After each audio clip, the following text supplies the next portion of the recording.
The Montana plains stretched endlessly under a pale morning sky, their silence broken only by the cry of distant hawks and the creak of a weathered windmill. The McGraw Ranch lay at the heart of that silence, a once lively place that now stood still, like a man holding his breath. Elias McGraw rose before dawn, just as he always had, though there was no one left to share the breakfast table or the sunrise. He moved through the kitchen like a shadow, boots heavy on the floorboards, coffee pot hissing on the old stove. He still poured 2 cups every morning out of habit, setting one across from him before realizing yet again that no one would drink it. The cup stayed there, growing cold, as if waiting for a ghost. 5 years had passed since the flood took Clara. The river had risen without warning that spring, swollen by melting snow and endless rain. He remembered the roar of the current, the way her hand slipped from his grasp as the bridge collapsed beneath them. They never found her body, only her locket, caught in a tangle of roots downstream. From that day forward, Elias buried his heart beside the river and swore he'd never return to that spot again. The man who once laughed loudest at barn dances and sang to his horses under the stars became a figure of quiet dread. His beard grew thick, his shoulders stooped. He worked the land alone, tending cattle and fixing fences with mechanical precision, as if labor were the only thing keeping his grief from swallowing him whole. The townsfolk tried to reach out in the early years. Martha, his late wife's friend, brought him pies on Sundays. The preacher stopped by with verses about hope and healing. But Elias barely spoke. He thanked them in gruff tones and sent them away. The world had moved on, and he had chosen not to. Some nights he would sit on the porch in the dim light, listening to the wind sweep across the prairie.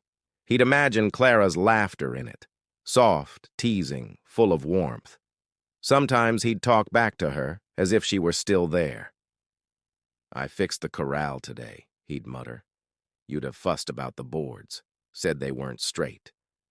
Then the night would answer with nothing but the rustle of grass. Inside the house, everything remained as she left it. Her shawl hung by the door. Her brush rested on the vanity, strands of chestnut hair still caught in the bristles. The quilt she'd sewn from old shirts lay folded at the foot of the bed. He couldn't bear to change a thing. It was his way of keeping her close, and of refusing to accept that she was truly gone. Neighbors whispered about him in town. Some said Elias McGraw had lost his mind. Others pitied him, saying he was simply waiting for death to reunite him with his wife. Children passing his ranch at dusk would swear they saw a lantern glow moving across the porch, even when no one was there. But despite the loneliness, Elias kept the ranch alive. The land was his duty, the last thing he had promised Clara to care for. "Don't ever let the land go wild," she had said once. "It's part of who we are." So he worked it, year after year, until his hands were calloused and his heart numb. Then came the autumn of the 5th year, a season of red sunsets and early snow. Something was stirring in the wind that week, something Elias couldn't name. The cattle were restless, and the nights grew colder than usual. He didn't know it yet, but the quiet life he'd built, the silence he'd wrapped around himself like armor, was about to be broken wide open. For somewhere on a rain-soaked road, 2 little girls were making their way toward the McGraw Ranch, carrying a truth that would shatter everything he thought he knew about loss, love, and the woman he'd mourned for half a decade. The storm came without warning. The sky that had glowed gold at dusk turned to bruised gray, and thunder rolled over the hills like a restless beast. Elias McGraw was closing the barn doors against the wind when he heard it. A faint knocking, sharp and desperate, nearly lost beneath the roar of rain. At first, he thought it was the wind slamming a loose board, but then came another knock, softer this time, and a small voice. "Please, sir, is anyone there?" Elias froze. The sound was high and trembling, like a child's. He swung the lantern toward the noise and stepped out into the downpour.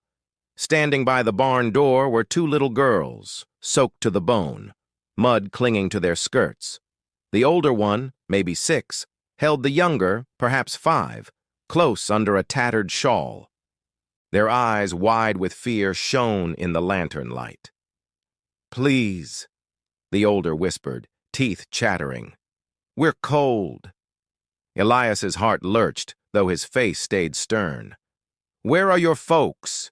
he asked, his deep voice almost drowned by the rain. The younger girl whimpered. The older one swallowed hard. "Mama's sick. She said to find you." "Find me?" Elias frowned, confusion flickering through his weariness. The girl nodded. "She said your name's Elias McGraw. She said, you're our daddy." For a moment, the storm seemed to go silent. The lantern trembled in his hand. "What did you say?" he managed, though his throat had gone dry. The older girl straightened a little, braver now under his gaze. "She said if we got lost, we should come here, to the ranch, to find you."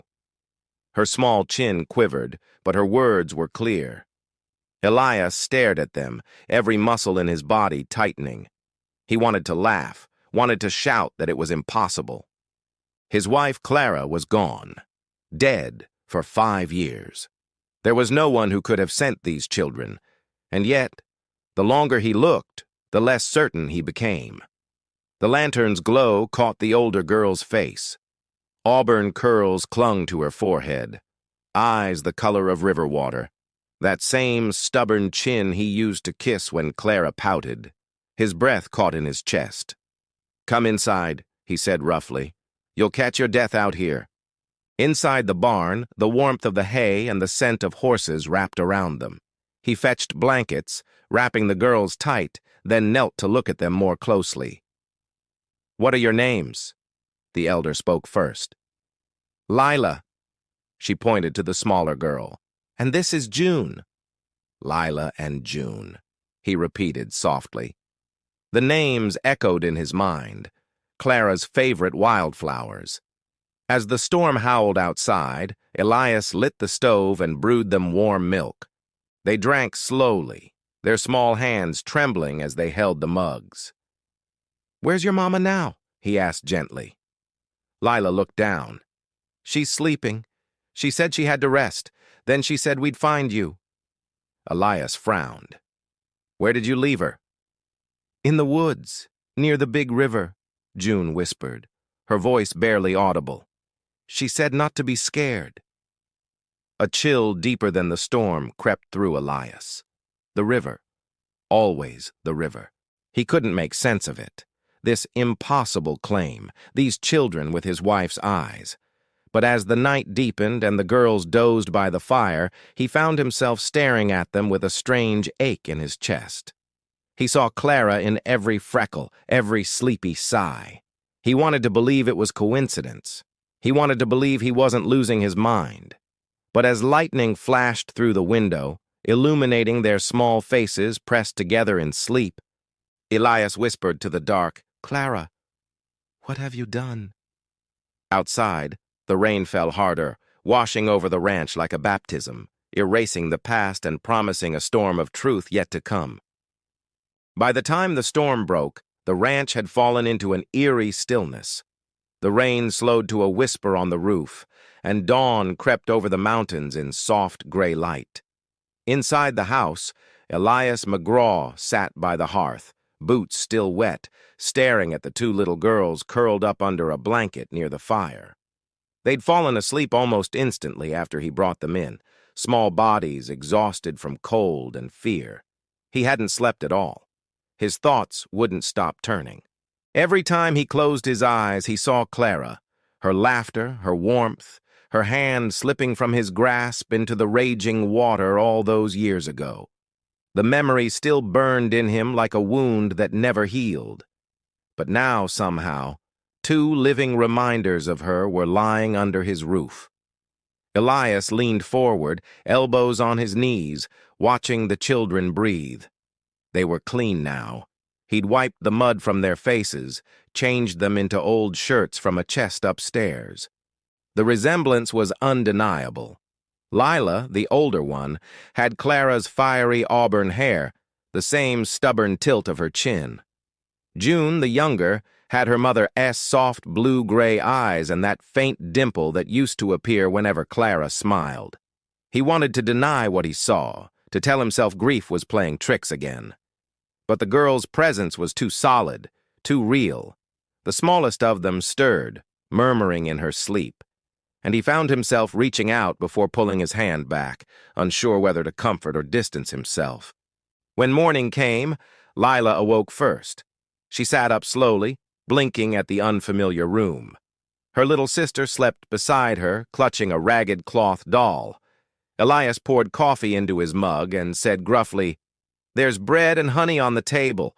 Eat before it gets cold." Lila nodded politely. "Thank you, sir." Her voice was small, but she spoke with surprising steadiness for a child. She guided June to the table, whispering encouragements as if she'd been the mother herself. They ate quietly, glancing at him from time to time. After a long silence, Elias said, "Tell me again, your mother's name." Lila looked up. Clara McGraw." The way she said it, without hesitation, with quiet certainty, made his heart clench. "And where is she now?" he asked. Lila hesitated. "She was with us, but she got sick. Couldn't walk.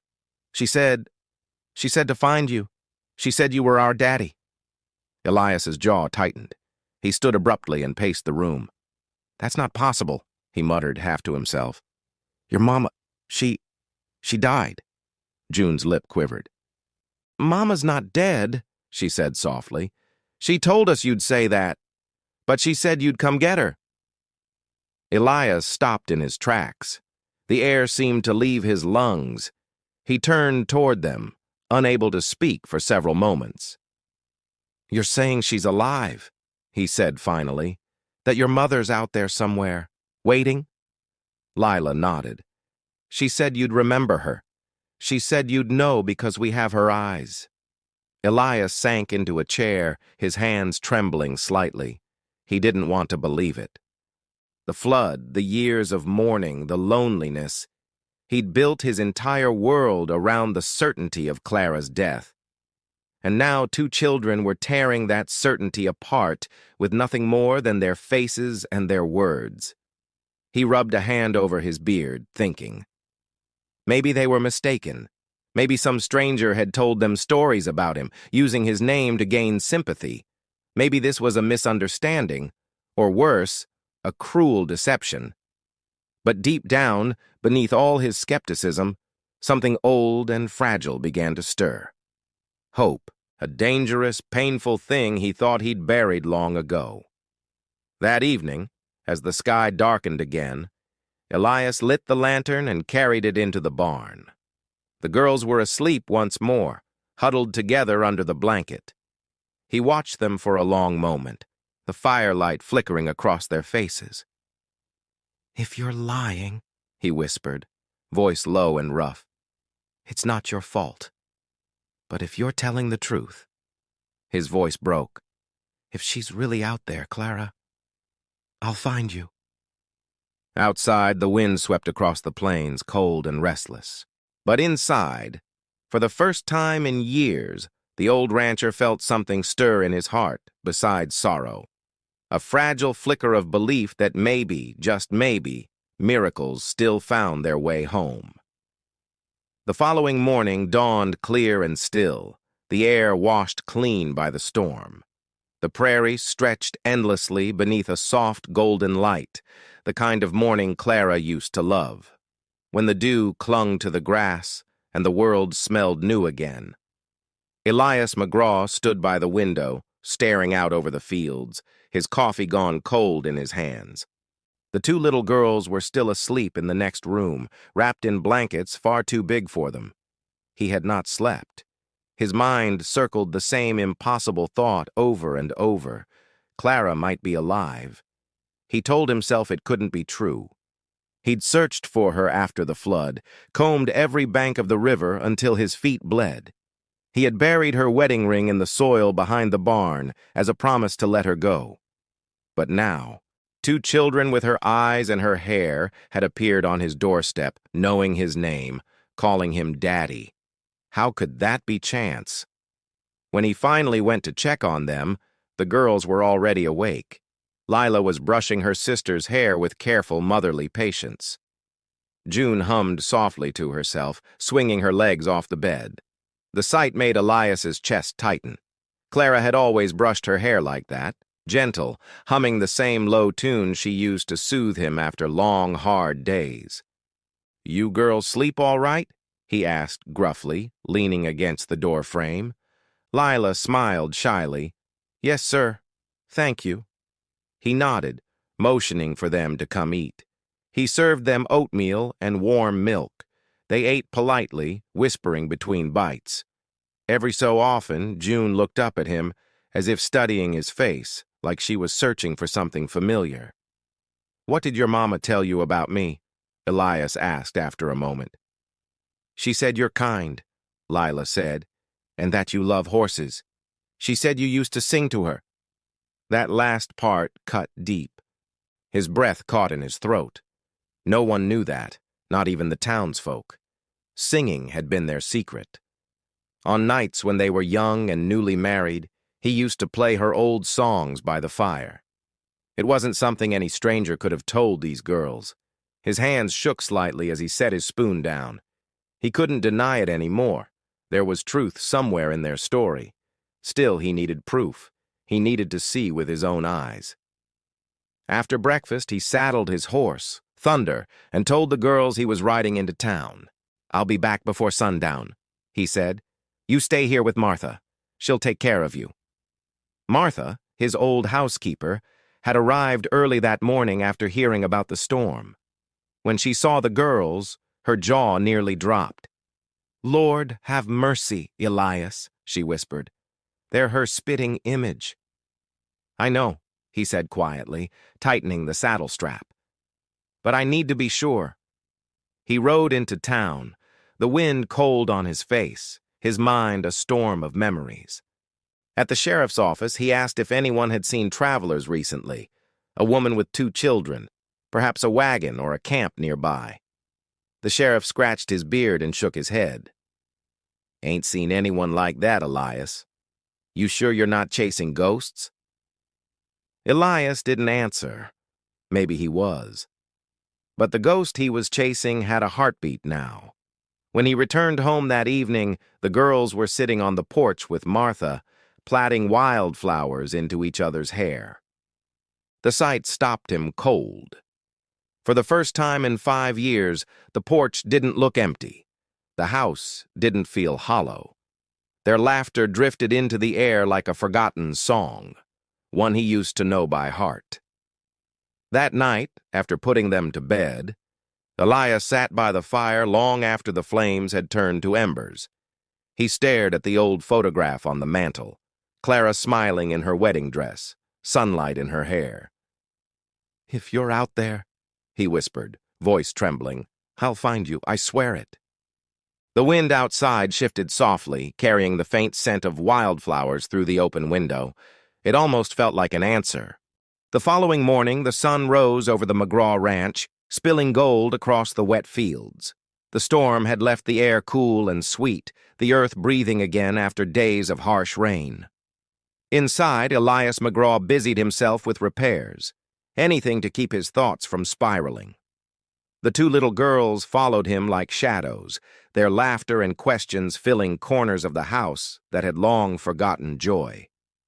Lila had taken to helping him feed the chickens, while little June spent her time brushing the horses. Elias tried not to watch them too closely, but he couldn't help it.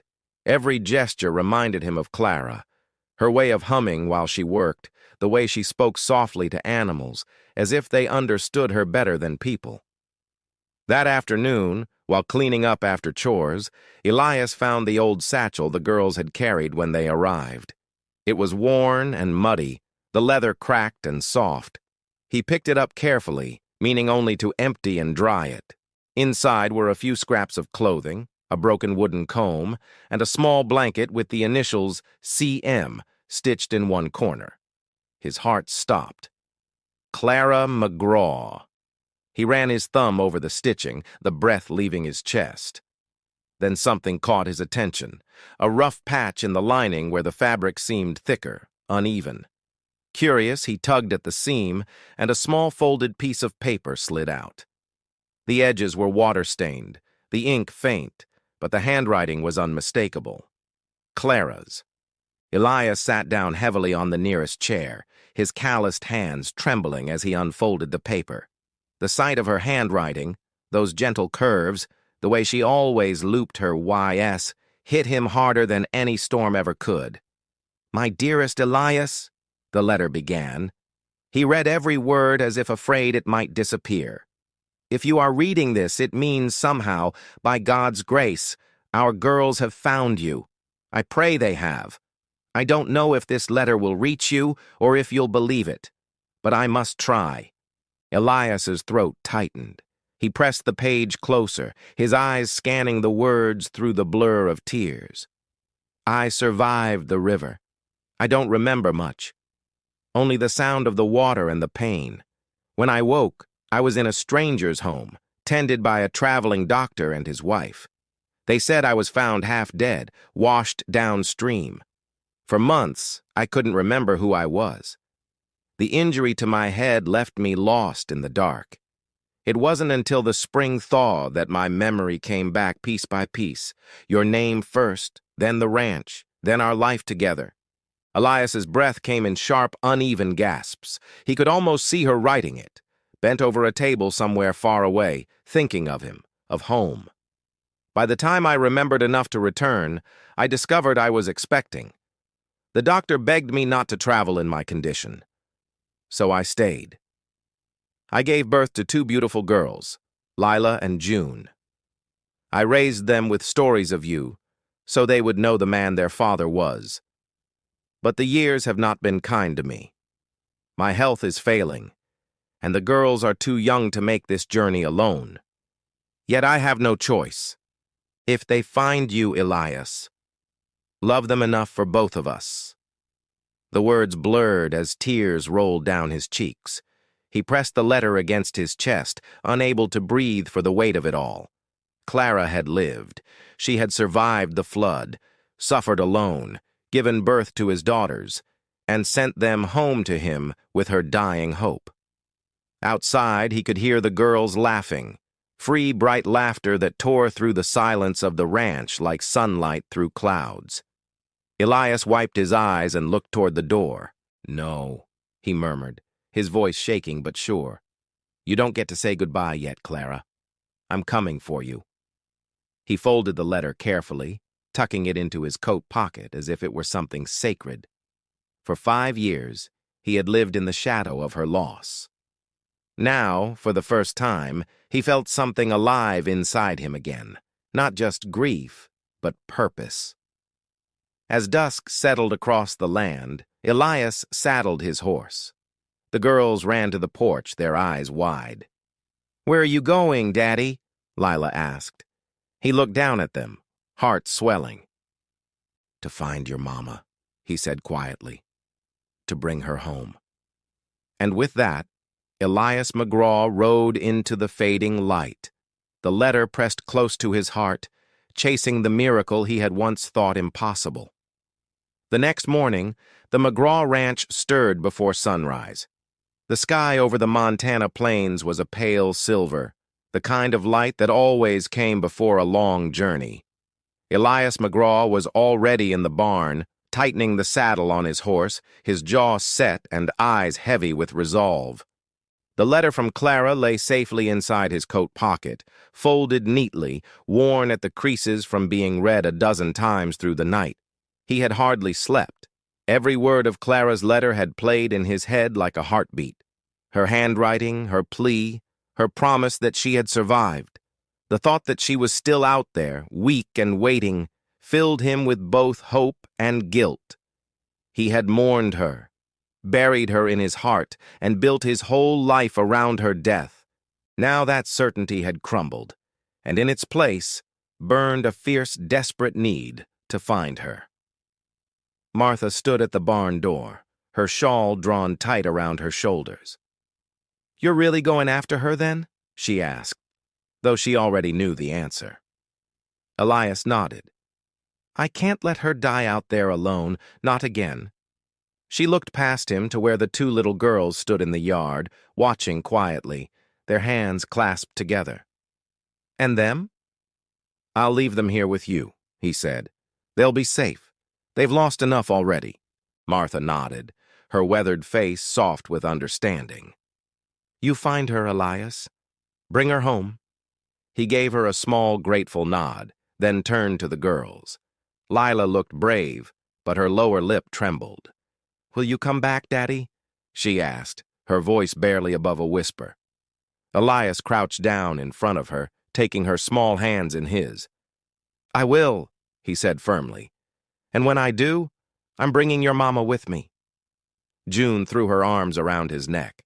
He held her tight, breathing in the scent of their hair, sunlight, hay, and innocence.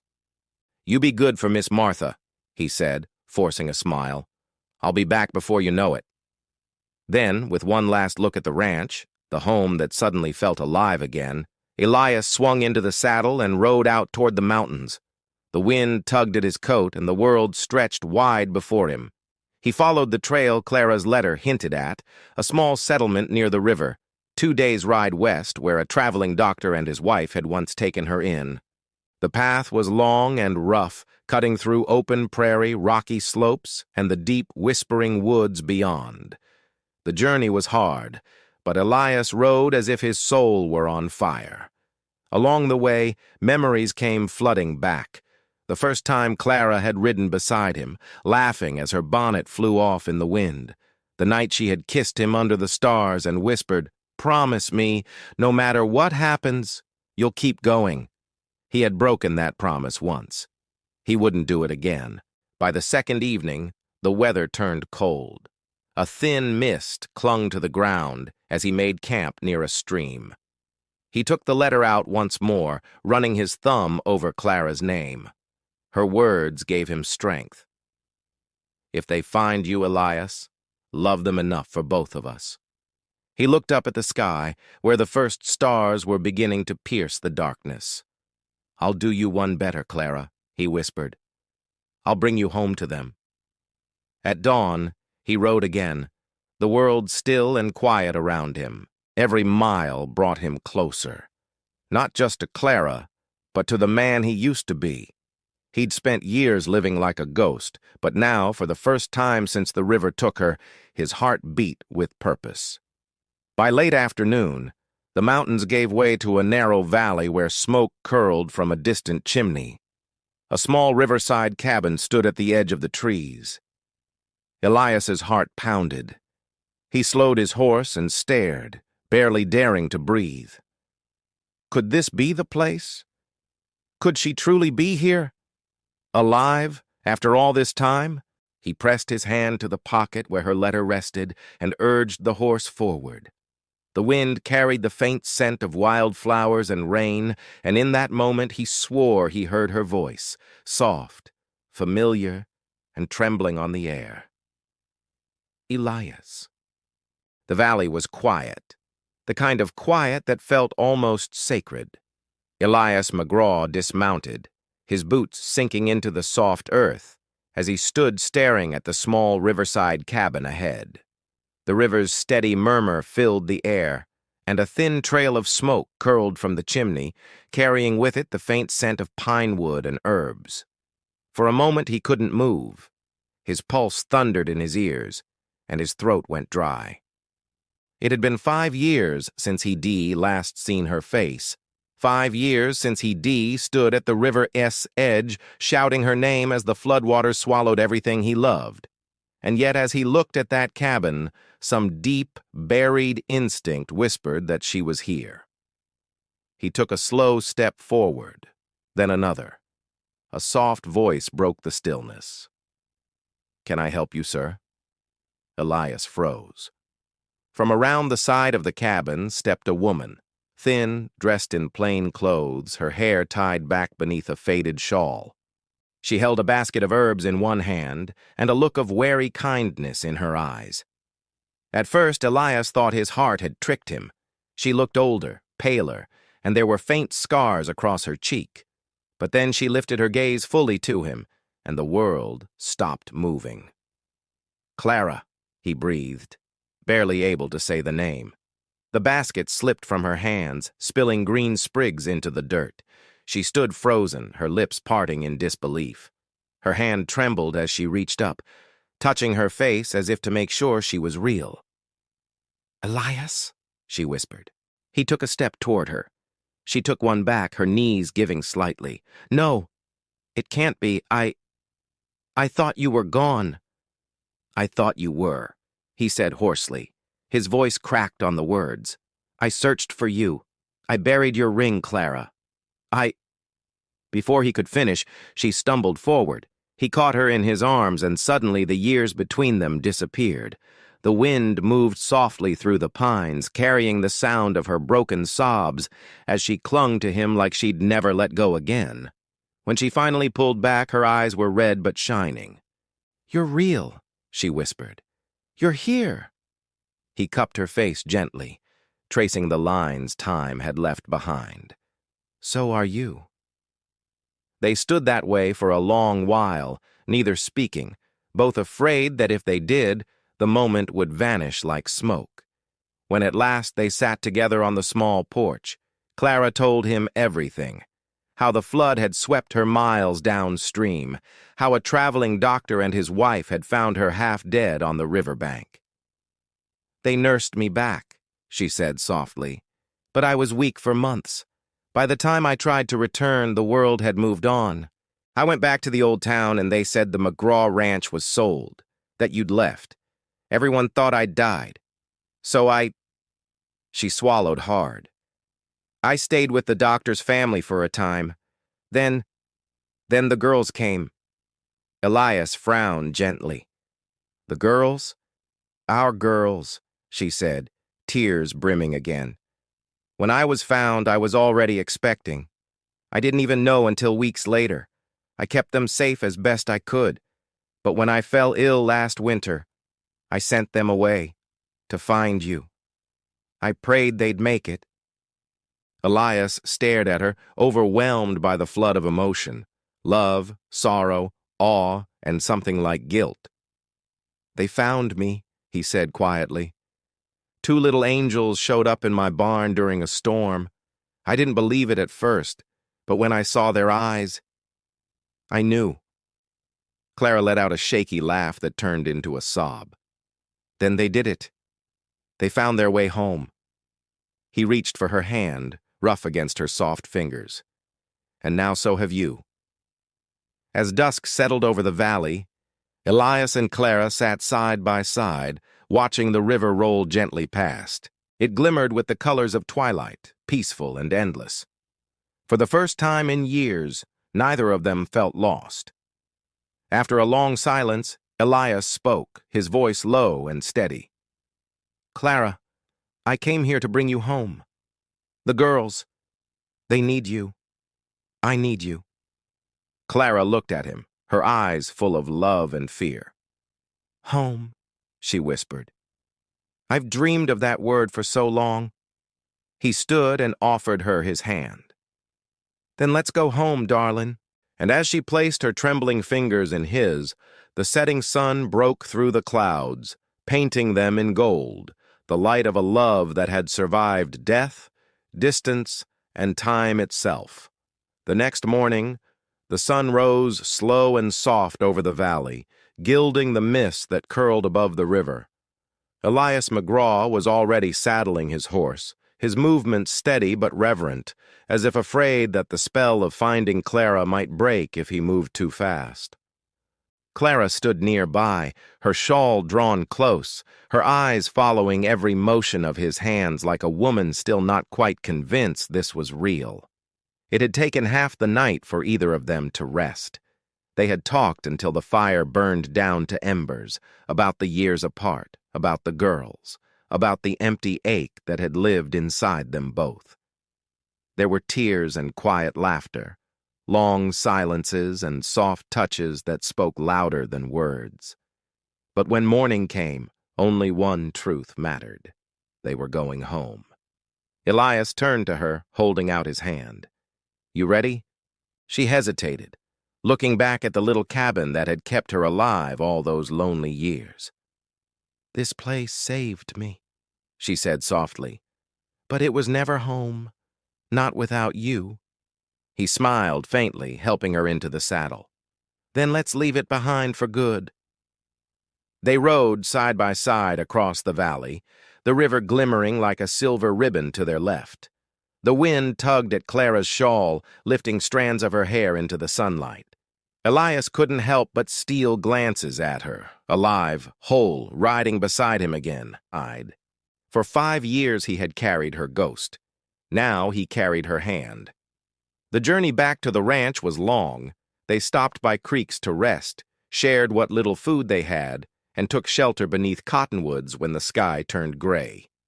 At night, by the campfire, Clara told him stories of the girls, how Lila always looked after June, how they sang together when storms frightened them, how they asked about their father even when she had no answer to give. "I used to tell them you were brave," she said one night, her eyes reflecting the firelight. "That someday, if they ever found you, you'd know them by their hearts." Elias looked down, swallowing hard. "They found me all right, and they saved me before I even knew it." For a while, neither spoke. The only sound was the crackle of the fire and the soft murmur of the wind. Then Clara reached across and took his hand, her fingers warm and trembling. "You never stopped loving me, did you?" He met her gaze. "Not for a single day." The next afternoon, they crossed the last ridge before the ranch. Below them stretched the familiar fields, golden under the sun, the fence lines neat, smoke curling gently from the kitchen chimney. It looked just as it had when she left, only steadier, fuller, more lived in. Clara's breath caught. "It's still standing." Elias smiled faintly. "Didn't have the heart to let it fall. I built this place for us, Clara. Couldn't tear it down just 'cause I thought you were gone." As they approached, 2 small figures came running across the yard, Lila and June, their laughter bright and wild. "Mama!" the girls cried, their voices high and trembling with joy. Clara slid from the horse before it even stopped, dropping to her knees as her daughters collided into her arms. The 3 of them clung together, sobbing, laughing, holding on as if afraid the world might take this miracle back. Elias stood nearby, his throat thick, his vision blurred. He'd seen a lot in his life, storms, loss, miracles he never believed in, but nothing could touch this moment. The sound of their laughter filled every empty space in his heart. When Clara finally looked up at him, tears shining on her cheeks, she reached out her hand. "Come here, Elias," she whispered. "This is your family." He knelt beside them, wrapping his arms around all 3, drawing them close. The scent of wildflowers and wood smoke filled the air. The past, with all its pain, seemed to melt away beneath the warmth of their embrace. The ranch, once silent and haunted, was alive again. The wind carried laughter instead of echoes. And as the sun dipped low behind the hills, Elias realized something he hadn't felt in years. He was home. Truly home. That night, as the lanterns flickered in the windows, Clara sat by the hearth, the girls asleep in her lap, and Elias watched her in quiet wonder. Every scar, every tear, every mile between them had led to this moment. And when she looked up and met his eyes, she smiled, the same soft smile he'd fallen in love with years ago. "I told you," she whispered. "Love always finds its way home." In the days that followed their reunion, the McGraw Ranch seemed to breathe again. For 5 long years, it had been a quiet, half-empty place, a home without laughter, a man without joy. But now the walls echoed with the sound of children's feet, the scent of bread baking in the kitchen, and the soft hum of Clara's voice as she moved through the house like she'd never left. Elias often found himself stopping mid-task, halfway through chopping firewood or mending a fence, just to listen. The girls' laughter rang across the yard, their tiny boots leaving trails in the dust. Clara would call out from the porch, her tone gentle but firm, the same voice that used to steady him after a hard day. It was like watching a memory come to life, only warmer, fuller, more real. And yet beneath all that joy there lingered a quiet ache. So much had been lost between them, years that couldn't be returned, pain that still lived beneath their skin. Elias felt it when he saw the thin scars on Clara's hands, when she flinched at sudden thunder, or when she'd wake in the night, her breath shallow, eyes far away. One evening, after supper, he found her sitting alone on the porch, wrapped in a quilt. The moonlight silvered her face, and though her expression was calm, there was sorrow in the corners of her eyes. "Couldn't sleep?" he asked, softly stepping outside. She shook her head. "The river still comes to me sometimes," she said. "In my dreams, the sound of it, the way it pulled at me. I used to think it was calling me home. Now I think it was just trying to take me from you." Elias sat beside her, his large hands clasped in his lap. "I used to dream of that river too," he admitted. "Only mine ended with me never finding you.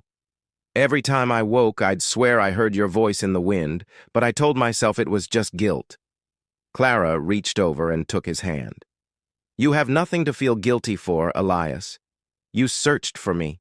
You buried my ring because you thought I was gone. You did what any man with a broken heart would do." He looked at her then, eyes heavy with emotion. "Maybe, but I also stopped living. The ranch, the land, it kept me breathing, but I wasn't really here. I didn't think I deserved happiness after losing you." Clara smiled faintly, her thumb brushing over his knuckles. "Then let's start over. Let's learn to live again, together this time." For a while, neither spoke. The prairie stretched wide before them, glowing faintly under the moonlight. From inside came the soft, steady breathing of their daughters, asleep, safe and warm. The world was still, and in that stillness, their hearts began to mend. The next morning, Clara joined him in the fields. Her body was weaker now, but her spirit hadn't dimmed. She helped gather eggs, mended torn reins, and even laughed when the old rooster chased June across the yard. The more she worked, the more the color returned to her cheeks, and Elias saw the woman he'd fallen in love with returning piece by piece. As the weeks passed, the ranch began to flourish again. Neighbors who had once kept their distance came to visit, astonished to see Clara alive. Some cried, some crossed themselves, some simply smiled and said, "Miracles still happen." Through it all, Elias never strayed far from her side. Every time he looked at her, he was reminded that love, true love, wasn't something that time, distance, or even death could steal. It endured quietly, waiting for the right moment to rise again.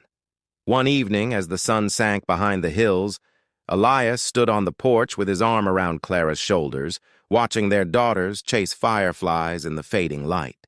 Clara leaned her head against his chest, and he kissed her hair gently. "This," he whispered. "This right here is the life I prayed for." Clara smiled softly. "Then don't ever stop praying, Elias, because love like this, it doesn't end. It just finds new ways to begin." And as the stars blinked to life above the wide Montana sky, the ghosts of grief that had haunted them for years finally drifted away. What remained was peace, quiet, warm, and whole. Winter came softly to the Montana plains that year, settling over the McGraw Ranch like a hush rather than a hardship. The wind that used to howl through the empty house now sang through the eaves, carrying laughter, warmth, and the sound of life returned. Smoke curled from the chimney each morning, and the glow of lamplight filled the windows long after dusk. Inside, the family that had been torn apart by fate and stitched back together by grace was whole once more. Elias McGraw woke before dawn every day, as he always had, but his mornings felt different now.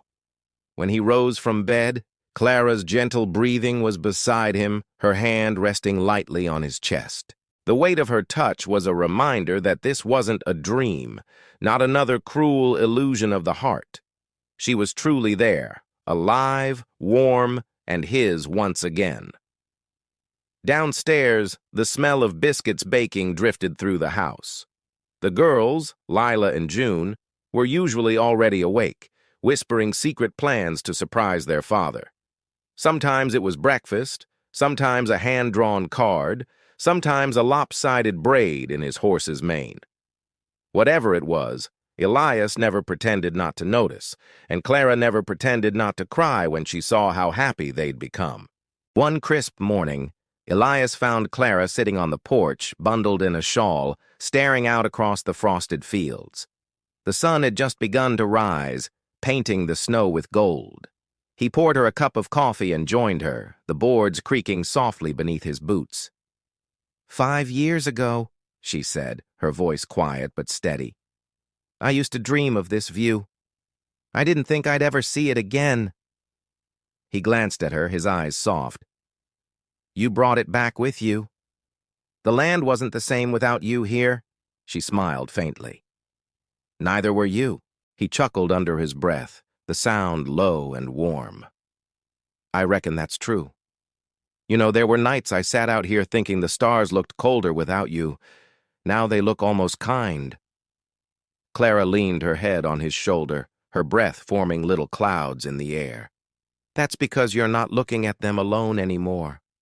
They sat there a long time, saying nothing, just watching the light spill over the land they'd once built together. The sound of the girls playing drifted from inside, giggles and small footsteps, the music of a life renewed.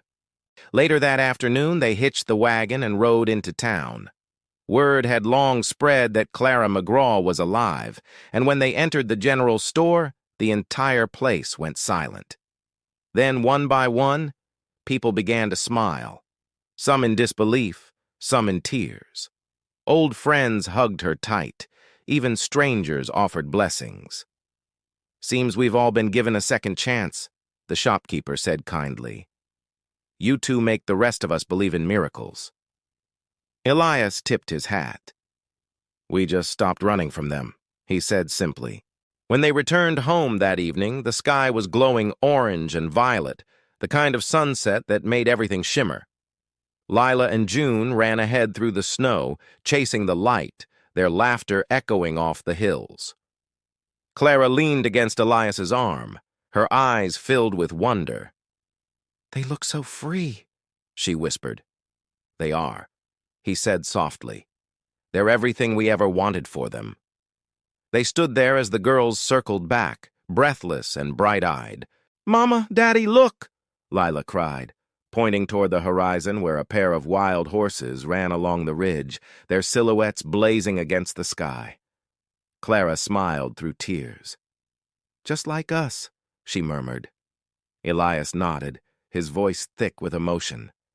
Yeah, free and home where we belong. As the family stood together in the fading light, the world around them seemed to settle into peace. The wind whispered through the grass, the stars began to bloom overhead, and the old wounds that once ruled their hearts were replaced by something new, something stronger. Love had not only survived, it had rebuilt, healed, and restored everything that had been lost.